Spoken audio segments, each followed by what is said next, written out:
Hey guys, it's Tracy. It is Monday, October 6th, getting my walk in before Monday Night Football. I'm watching the Chiefs game. Go Chiefs. And just giving you an update of things that have occurred today. So today was the second IUI procedure.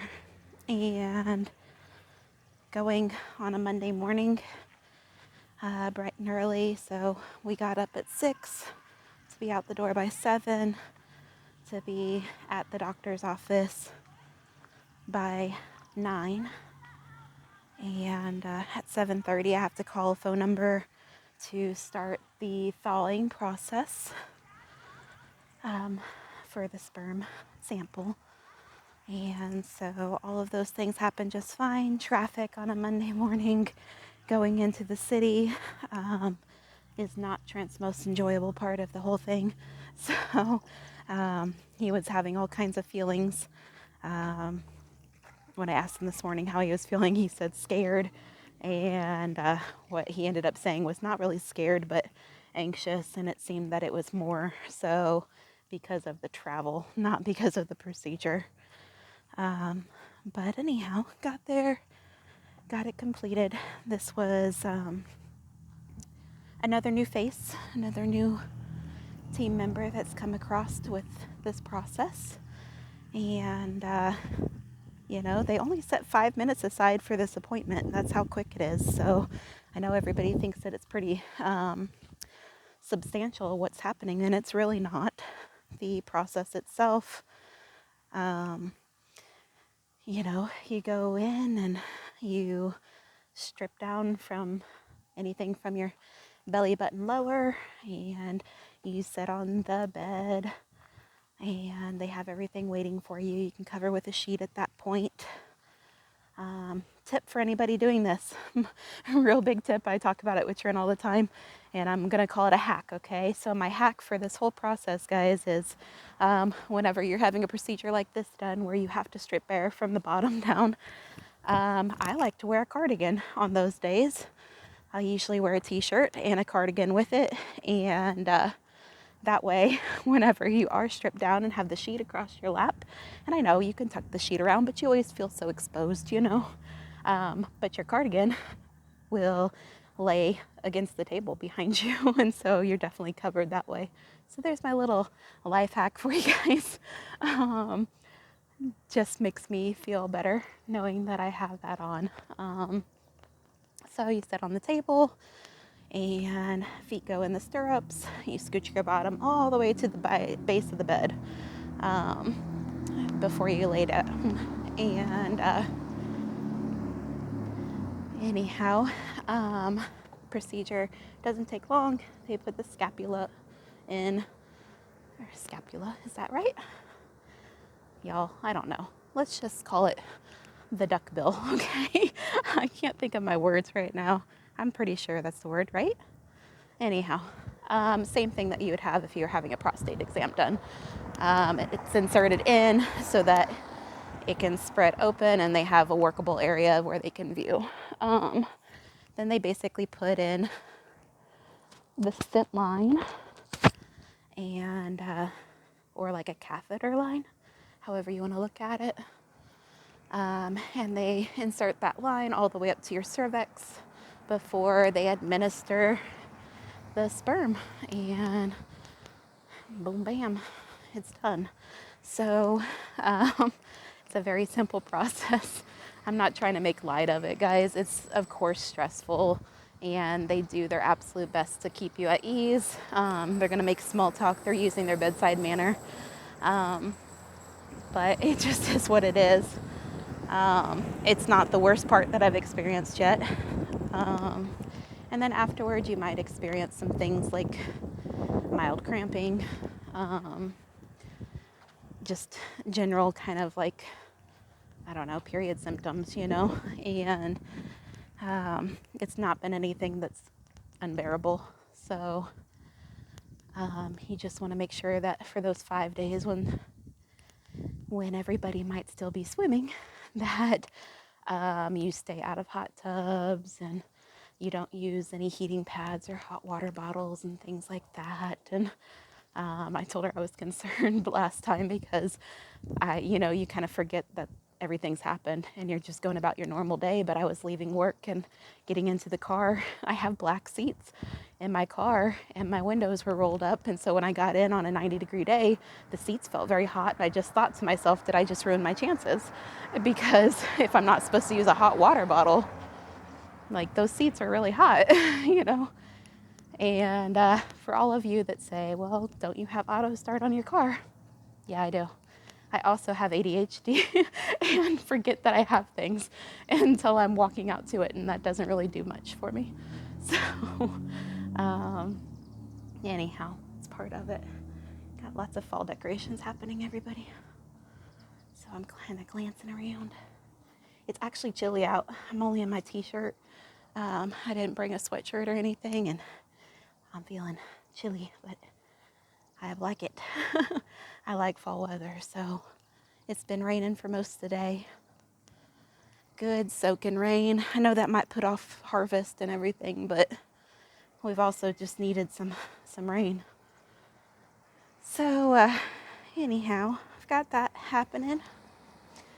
Our next part here is to wait and do a home pregnancy test. So we're in the 2-week wait again. What else? Numbers.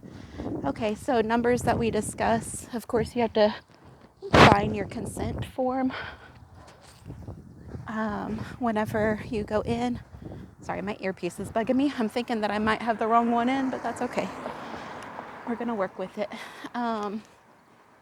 So you go in, you sign your consent form, and then they will bring in a separate sheet, and you have to verify the vial itself and that your information is correct on there. So it has both my information and Trent's information. I can get into the whole legal spiel one day with y'all, but there is a whole bunch of legal paperwork that you have to do before you can be accepted as a patient even. And so there was lots of that happening. So I have to identify both my information and Trent's information on there, as well as the donor information. And I have to sign off on acknowledging how many more vials I have in their supply. And I kind of talked about that before, because you have to pay for shipping and receiving and storage of sperm. So I have one more presently in their supply. And then they go over the numbers for the day from the thaw. And so today, the motility rate that I had was a motility rate of 46. And basically, that's how lively or active they are. And it has to be above 40 for the procedure to occur. So 46 was doing great. And then as far as active count of sperm, it was suggested to me, and this changes from doctor to doctor, but it was suggested to me from my doctor that I do what is a MOT 10 or 10 million per procedure. And this time I had 11 million available after thawing. And so great numbers once again. She told me today that they have done as little as 1 million before. So that was interesting that they would do so with that little supply. And then, like I said in my last video, if you didn't catch it, I have 2 viable eggs at this time. One is just over 19 millimeters, and the other on the opposite side has an egg that is just over 17 millimeters, so both very good range. Of course, you want them not too big and not too small, and both of those are looking great. So I just feel like my odds have gone up. Y'all know that I like to sit here and weigh the odds and do the math. So I feel like my chances are pretty high this time.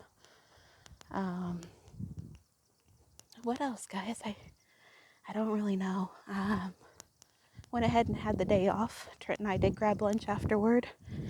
Just been a slow and easy kind of day. Tomorrow's Theo's birthday, so making cake and getting things around. And Theo is definitely, he loves the simple things in life. It doesn't take much for him to be happy. I love that about him. I love that he still enjoys just traditional things like having balloons on his birthday and having his family sing happy birthday to him. And we do things in our house, and might be a bit different than some folks, but we use the same traditional happy birthday banner. Very generic multicolor happy birthday banner goes up, and we have our own party hats and kazoos. Just your simple, very traditional birthday stuff that we use for everybody's birthday. And the boys and Trent, well, and I too, they make whatever, dessert or cake that you want for your birthday.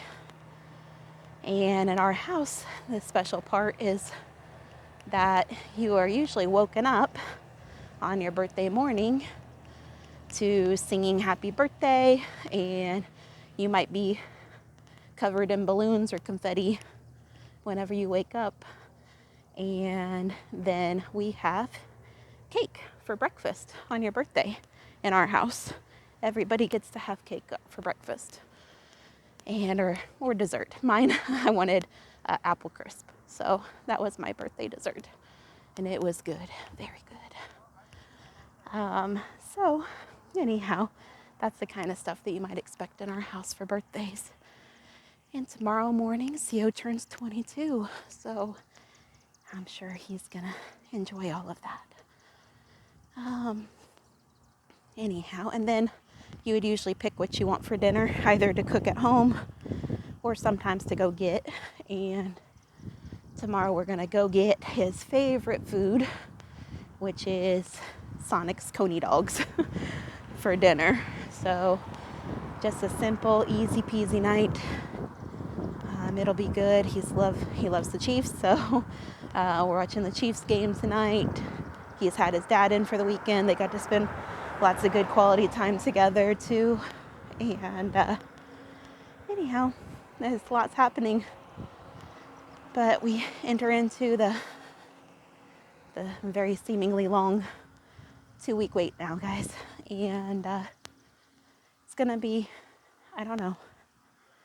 I feel like it's gonna be hard to maintain,